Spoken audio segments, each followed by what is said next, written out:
Teoría del equilibrio general. El creciente uso de gráficos y ecuaciones en la economía hizo más fácil ilustrar ciertas cuestiones como los efectos de la escasez y los excedentes que hacen subir o bajar los precios. También facilitó el análisis de las condiciones a través de las cuales los precios no subirían o bajarían, las que han sido llamadas condiciones de equilibrio. Además, el concepto de equilibrio se aplicó a muchas otras cosas además de los precios. Por ejemplo, puede haber un equilibrio en empresas en particular, industrias enteras, la economía nacional o el comercio internacional. Muchas personas que no están familiarizadas con la economía han considerado a estas condiciones de equilibrio como irreales de una forma u otra, debido a que muchas veces parecen ser muy diferentes de lo que se puede observar en el mundo real. Pero eso no debería sorprendernos, ya que el mundo real muy pocas veces está en equilibrio, ya sea en la economía o en otros campos. Por ejemplo, mientras que es cierto que el agua busca su propio nivel, esto no quiere decir que el océano Atlántico tenga una superficie tan lisa como un cristal. Las olas y las mareas son algunas de las maneras en las cuales el agua busca su propio nivel, como también lo hacen las cataratas, y todo ello está en movimiento en todo momento. La teoría del equilibrio nos permite analizar cómo sería ese movimiento en desequilibrio. De igual manera, los alumnos de medicina estudian las funciones más o menos ideales de varias partes del cuerpo cuando están en un equilibrio saludable, pero no porque las partes del cuerpo se encuentren siempre en un equilibrio saludable ideal, porque, si esto fuese cierto, no habría razón para que existiesen las escuelas de medicina en un principio. En otras palabras, el objeto de estudiar el equilibrio es para comprender lo que sucede cuando las cosas no están en equilibrio, de una forma en particular u otra. En la economía, el concepto de equilibrio se aplica no solo al análisis de empresas, industrias o mercados laborales en particular, sino a la economía en su conjunto. En otras palabras, no existe el equilibrio solo en cuanto a precios o salarios, sino que también hay un equilibrio en el ingreso nacional y en el balance comercial.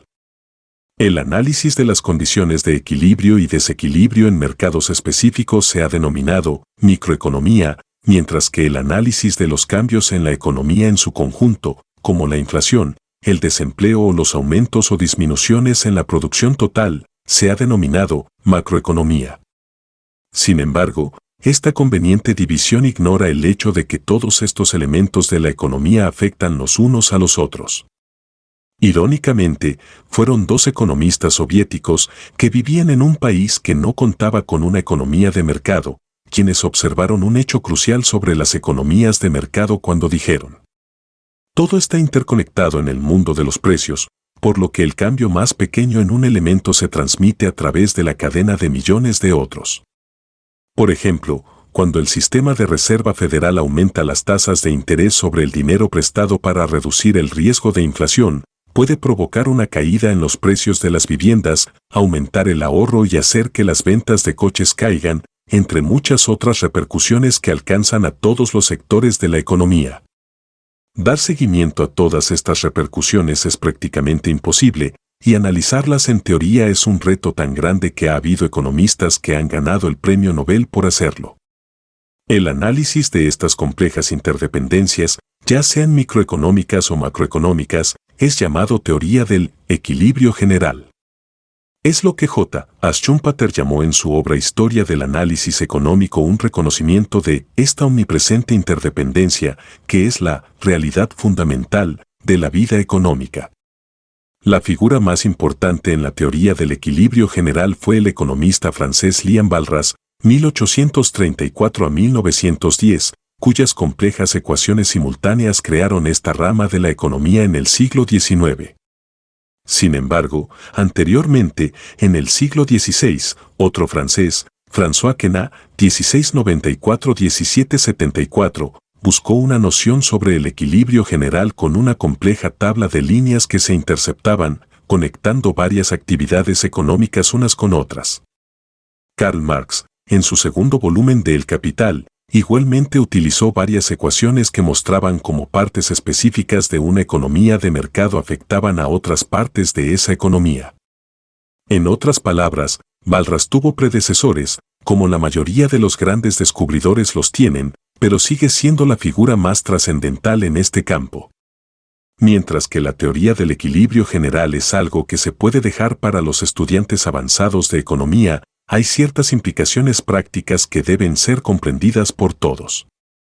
Estas implicaciones son particularmente importantes porque los políticos muchas veces presentan un problema económico en particular que tratarán de resolver sin prestar la más mínima atención a cómo las repercusiones de su solución afectarán al resto de la economía.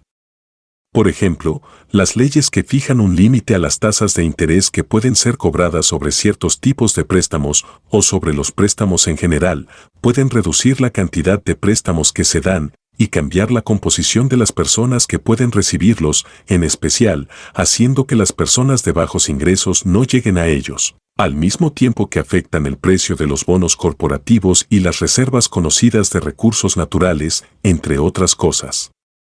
Prácticamente, ninguna transacción económica tiene lugar de forma aislada, independientemente de lo aislada que pueda ser vista por aquellos que piensan en términos de crear soluciones específicas para problemas específicos.